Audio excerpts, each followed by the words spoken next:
എനിക്ക് ഇങ്ങനത്തെയൊക്കെയാണ് ഇഷ്ടം. ഞാൻ ഒത്തിരി കോസ്റ്റ്ലി സാരികൾ കുറവാണ് ഞാൻ എടുക്കല്.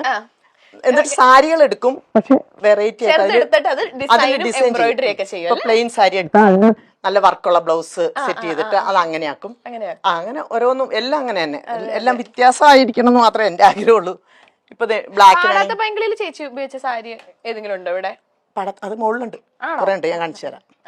ഇത് കേട്ടോ, ഇതിങ്ങനെ വെറും ബ്ലാക്കിൽ ബ്ലൗസുകൾ വെറൈറ്റി ചെയ്യൂലേ. അപ്പൊ അതൊരു സാരിയുടെ വില നമുക്ക് ആർക്കും പറയാൻ പറ്റാത്ത രീതിയിൽ ആക്കിക്കൊണ്ടിരും. ഇതൊക്കെയാണ് എന്റെ. ഇത് കണ്ടാ നല്ല എക്സ്പെൻസീവ് ആയിട്ട് തോന്നും. അങ്ങനെ, പക്ഷെ ഇല്ല. ഇത് ഫുൾ ആണെങ്കിൽ ഇതാണ് എംബ്രോയിഡറിയുടെ ഒക്കെ കഴിവാണ്. ഇതിങ്ങനെയൊക്കെ ചെയ്തിട്ട് ഇതിലൊക്കെ അങ്ങനെ അങ്ങനത്തെ ഇടും. അങ്ങനെ ഇത് പ്ലെയിൻ ആണ്. ഇതിനൊക്കെ ഇങ്ങനെ പ്രിന്റ് ഉള്ള ഈ ബ്ലൗസുകൾ അങ്ങനെയൊക്കെ. അത് പിന്നെ ആ ഒരു സാരിക്ക് തന്നെ പല പ്രിന്റുകൾ എടുക്കും. ഇത് കണ്ടോ, ഈ പ്രിന്റ്, പല പല പ്രിന്റുകളുള്ള ബ്ലൗസുകൾ അങ്ങനെയൊക്കെ എടുക്കാം. പിന്നെ അതേപോലെ ഇതൊക്കെ ഞാൻ ഒരു പ്രാവശ്യം ഒരു ഫംഗ്ഷൻ വന്നു, പെട്ടെന്ന് പോണേ. അപ്പൊ ഈ പറഞ്ഞ പോലെ തന്നെ സാരികള് എല്ലാം ഉടുത്ത സാരി. അപ്പൊ ഞാൻ എന്ത് ചെയ്തു, ഇവിടെ ഇരുന്ന ഒരു സാരിയാണ്, ഞാൻ കുറച്ച് തുണി വാങ്ങിക്കൊണ്ട് വന്നിട്ട് ഇത് ഞാൻ ചെയ്തതാണ്. പെട്ടെന്ന് ഞാൻ വേറൊരു സ്റ്റൈല് പോലെ ആക്കി, ഇങ്ങനെ ആക്കി. ഇങ്ങനെ ഇതിപ്പോ നമുക്ക് ആർക്കും ഉണ്ടാവില്ല, ഇങ്ങനത്തെ സാരി ആർക്കും ഇല്ലല്ലോ. അതെ. ഇത് സാധാ ഒരു സാരിയില് നമ്മളാണെങ്കിൽ വേറൊരു പൈപ്പിംഗ് കൊടുത്തു അല്ലേ. എന്നിട്ട് ആ പൈപ്പിങ്ങിന്റെ തന്നെ ബ്ലൗസും ചെയ്തു. പെട്ടെന്ന് ഇറങ്ങി എടുത്തൊക്കെ പോകുമ്പം ഇത് ആർക്കും ഉണ്ടാവില്ല. അപ്പൊ അത് വില അറിയില്ല പക്ഷെ ഇത് ഭയങ്കര, മറ്റേ നമ്മൾ കാണുമ്പോ ഭയങ്കര ഇത് എത്ര വിലയാന്നുള്ള അറിയുമല്ലോ, ഇത് അറിയില്ല ഇങ്ങനത്തെയൊക്കെ ആവുമ്പോ. ഇങ്ങനത്തെ പണികളൊക്കെ എനിക്കുണ്ട് കേട്ടോ. ഇത് നമ്മൾ ഈ വലിയ ബൊട്ടീക്കിലൊക്കെ ചെയ്യിപ്പിച്ച ഒരുപാട് പൈസ കൊടുത്ത് ചെയ്യിപ്പിച്ചില്ല. ഞാൻ ഒരു ദിവസം രാത്രി തന്നെ ഇരുന്ന് തയ്ച്ചാൽ എന്റെ ഫ്രണ്ട്സിനൊക്കെ അറിയാം ഞാൻ തയ്ക്കും. എന്റെ ഫ്രണ്ട്സ് ഒക്കെ ഞാൻ ഇട്ടുകൊണ്ട് ചെല്ലുമ്പോ പറയും ഇതെപ്പ തയ്ച്ചു. ഞാൻ പറയും ഇന്നലെ ഇരുന്ന് രാത്രി ഇതായിരുന്നു പണി, പെട്ടെന്നിരുന്ന് തയ്ച്ചുണ്ടാക്കുക. ഇതൊക്കെ ഓരോ ഫംഗ്ഷൻ വരുമ്പോ പെട്ടെന്ന് ഇരുന്ന് ഞാൻ തയ്ച്ചു വിട്ടു. ഇപ്പൊ ഓരോ ഫംഗ്ഷൻ വരുമല്ലോ, അപ്പൊ നമ്മൾ കൊടുക്കുന്ന സാരികളാ. ചേച്ചിയുടെ സാരി ഇത് ഭയങ്കര വെയിറ്റ് ആണ്, എടുത്തു നോക്കിയേ. കണ്ട, ഇത് ആ ഒരു സമയത്ത് ഇതിന് എന്തായിരുന്നു, ഭയങ്കര വെയിറ്റ്. ഫുൾ ഹാൻഡ് വർക്ക് ആണോ? Full hand work. ഇതൊക്കെ നമ്മള് എത്ര എമൗണ്ട് ആയിട്ടുണ്ടാവും? ഇതിന് ഭയങ്കര കോസ്റ്റ്ലി ആയിരുന്നു. കോസ്റ്റ്ലി ആണോ? പക്ഷെ ഇതൊക്കെ രസമായിരുന്നു ആ സമയത്ത് ഉടുക്കുമ്പോഴേ. നല്ല രസമുണ്ട്.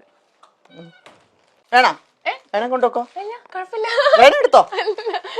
ഞാൻ തമാശല്ല, സീരിയസ് ആയിട്ട് പറഞ്ഞു. എന്റെ വകയായിട്ട് കയ്യിലിരുന്നോട്ടെ. ചേച്ചി എനിക്ക് സാരി തന്നു, ഒരു ബ്ലാക്ക് ഇരുന്നോട്ടെ. ഓ താങ്ക് യു ചേച്ചി. അടിപൊളി. നോക്ക് ചേച്ചി എനിക്ക് സാരി തന്നു. അടിപൊളി. ഞാൻ എന്തായാലും ഇത് വെച്ചിട്ടൊരു വീഡിയോ ഒക്കെ എടുത്തിട്ട് ഞാൻ പറയും. എനിക്ക് ചേച്ചി ഒന്നാമത് പിന്നെ സോഷ്യൽ മീഡിയയിൽ ആക്റ്റീവ് ആയതുകൊണ്ട് എല്ലാവർക്കും ചേച്ചി നല്ലതായിട്ട് അറിയാം അല്ലേ. ഈ പാടാത്ത പെങ്കിളിയുടെ വിശേഷം പറഞ്ഞപ്പോഴാണ് അതിനകത്ത് 3 ദേവ വന്നിട്ടുണ്ടായിരുന്നല്ലോ. സൂരജേട്ടൻ വന്നിട്ടുണ്ടായിരുന്നു, പിന്നെ ലജ്ജിത്തേട്ടൻ, പിന്നെ മനുച്ചേട്ടൻ. അതിനകത്ത് അമ്മ എന്നുള്ള നിലയ്ക്ക് ചേച്ചിക്ക് ആരോടത്തായിരിക്കും കുറച്ച് കൂടുതൽ? ഞാൻ കൊണ്ടുവന്ന എന്റെ മോനാണല്ലോ സൂരജ്. സൂരജേട്ടനോട് ഒരു കുറച്ച് ഇഷ്ടം കൂടുതലുണ്ട്. എനിക്ക് അവന്റെ ഓരോ സ്വപ്നങ്ങളൊക്കെ പറയുമ്പോ ഞാൻ എല്ലാം ഇങ്ങനെ നടക്കും മോനെ ഇങ്ങനെ കൊണ്ടുനടക്കുമായിരുന്നു. പാടത്തെ ഭയങ്കര സെറ്റൊക്കെ മിസ് ചെയ്തു. ചേച്ചി അവിടുന്ന് പെട്ടെന്ന് പോകുന്നല്ലേ?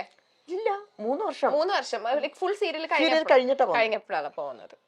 ആ കോവിഡിന്റെ സമയത്തൊക്കെ മനസ്സിനൊരു സന്തോഷം ഉണ്ടായത് ആ സീരിയലാണ്. കാരണം നമ്മൾ അവിടെ ചെല്ലുന്നു, തിരിച്ചു. അപ്പൊ നമ്മൾ എല്ലാവരുമായിട്ടൊന്ന് വേണ്ടി മറ്റേ നമ്മളെ ഏതോ ഒറ്റപ്പെട്ട പോലെ കിടക്കും. ചേച്ചി ഇപ്പൊ ഈ 25 വർഷത്തിലായാലും എല്ലാ വർഷവും എന്തെങ്കിലുമൊക്കെ പുതിയ ഞാൻ എപ്പോഴും അപ്ഡേറ്റഡ് ആയിട്ട് ഇരിക്കുന്നുണ്ട്. നമ്മളാണെങ്കിൽ മറന്നു പോകുന്നില്ലല്ലോ. ഇപ്പൊ നമ്മള് സിനിമ ഇപ്പം കുറവാന്ന് പറഞ്ഞിട്ട് എനിക്കിങ്ങനെ വീട്ടിലയ്യോ ഇല്ല എന്ന് പറഞ്ഞായിരിക്കില്ല. അപ്പൊ സീരിയൽ വരും, സീരിയൽ എടുക്കും.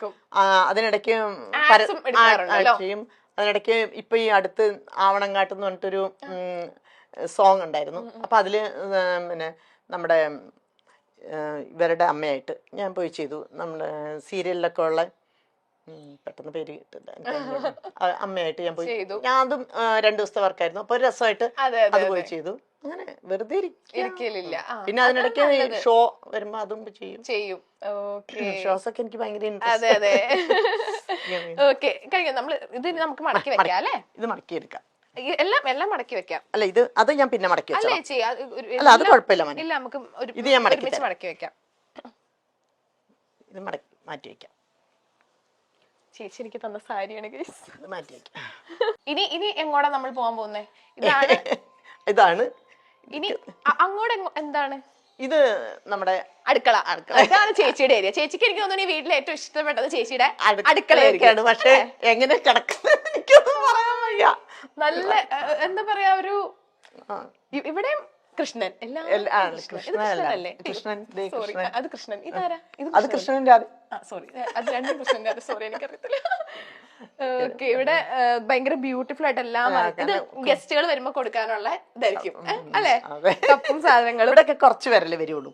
അതെ അതെ. ഇവിടെ നല്ല കളർഫുൾ ആയിട്ടുള്ള നല്ല ബ്ലൂ കളർ ഒക്കെ നല്ല അടിപൊളിയായിട്ട് അറേഞ്ച് ചെയ്ത് വെച്ചിട്ടുണ്ട്. ഓക്കെ, അവിടെ പിന്നെ ഇവിടെ ഇത് നമ്മുടെ കുഞ്ഞു കിച്ചൺ. എന്റെ ലോകം ഇത്രയൊക്കെ ഉള്ളൂ. ചേച്ചി എനിക്ക് തോന്നുന്നു ചേച്ചിക്ക് കുക്കിംഗ് ഒക്കെ ഭയങ്കര ഇഷ്ടമാണ് അല്ലേ? എല്ലാരും പറയും ചേച്ചി നന്നായിട്ട് കുക്ക് ചെയ്യും. ചേച്ചി ആണെങ്കിൽ എന്തോ ഒരു ചിക്കൻ എന്തോ ഉണ്ടാക്കി കൊടുത്ത കഥയൊക്കെ ഓർഡിനറിയുടെ സെറ്റിലല്ലേ? ചേച്ചി ചിക്കന്റെ ഒരു സംഭവം ഒക്കെ ഉണ്ടാക്കി കൊടുത്ത കാര്യമൊക്കെ ഞാൻ അറിഞ്ഞു. അതുണ്ടായിരുന്നു. ചേച്ചിക്ക് ഏറ്റവും ഇഷ്ടം എങ്ങനത്തെ ഫുഡ് ഉണ്ടാക്കാനാണ്? വെജ് ആണോ നോൺ വെജ് ആണോ? അല്ല, അങ്ങനെയില്ല. നോൺ വെജ് ആണ് ഏറ്റവും ഇഷ്ടം. ഓരോന്നൊക്കെ ആയിട്ടുണ്ടാക്കി എല്ലാവർക്കും ഇഷ്ടപ്പെടുന്ന അതാണ്. ഇപ്പൊ നമ്മളൊരു അവിയലോ സാമ്പാർ അങ്ങനെ ഉണ്ടാക്കുന്നതിനെക്കാട്ടിലും ഇഷ്ടാവും ചിക്കനൊക്കെ ഒരു വെറൈറ്റി ആയിട്ട് ഉണ്ടാക്കി കൊടുത്തു. മക്കളുടെ വിശേഷം എന്താ? ഇവിടെ ഓവൻ സംഭവങ്ങളും എല്ലാം കബോർഡ്സും എല്ലാം. മറ്റേ ചാലക്കുടിയിലെ വീട്ടിലാണ് കുറച്ചും കൂടെ അത് പിന്നെ നമ്മുടെ ലോകം പോലത്തെ. അതെ അതെ അതെ. മക്കളെല്ലാരും അവിടെയാണോ? മക്കളില്ല. മൂത്ത ആളിപ്പം ബാംഗ്ലൂരാണ്, അവിടെ ടീച്ചറാണ്. മോൻ സോഫ്റ്റ്വെയർ ആണ്. അപ്പൊ അവരവിടെ സെറ്റിൽഡ് ആണ്. രണ്ടാമത്തെ ആള് തൃശ്ശൂരുണ്ട്. അവളും ജോലിയുണ്ട്, റവന്യൂല് വർക്ക് ചെയ്യുന്നു. ഒരു കുഞ്ഞു മോനുണ്ട്, അവൻ +2 പഠിക്കുന്നു. ഓക്കെ, ഇനി മേളിലോട്ടുണ്ടോ ചേച്ചി? മേളില് റൂമായിട്ടില്ല, പക്ഷെ നമ്മളുടെ സാധനങ്ങൾ ഇങ്ങനെ ഷൂട്ടിംഗ് സാധനങ്ങളൊക്കെ എല്ലാ ഡ്രസ്സുകളും അവിടെയാണ്. മേലേക്ക് പോവാൻ പറ്റുമോ? പറ്റും, പക്ഷെ ഇവിടെ എന്റെ ഇങ്ങനെ കിടക്കുന്നോണ്ടേ. ഓ, ഇവിടെ വേറെ ഡോർ ഉണ്ടല്ലേ ഇങ്ങനെ? ഓക്കെ. ഓ, ഇവിടെ ഫുൾ കൃഷ്ണൻ, കൃഷ്ണമയം. കൃഷ്ണന്മാരുള്ള ജീവിതമാണ്. കുറെ കൃഷ്ണനും.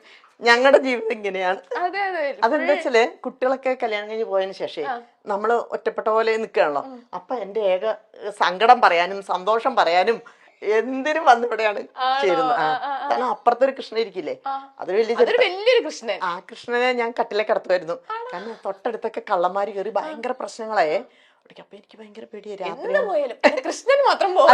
രാത്രിയായപ്പോ എനിക്ക് ദൈവം എന്റെ കൃഷ്ണ, ഞാൻ പേടിയല്ലേ കള്ളനൊക്കെ വന്നാലോ. അപ്പൊ ഞാനിത് ഈ കൃഷ്ണനെ ഇവിടെ കൊണ്ട് എന്റെ കട്ടിലിന്റെ ഇവിടെ കിടത്തും. ഞാൻ ഇപ്പുറത്ത് കിടക്കും, ഇവിടെ തന്നെ കിടന്ന് ആരെങ്കിലും വരികയാലും നോക്കിക്കോളാൻ പറഞ്ഞിട്ട്.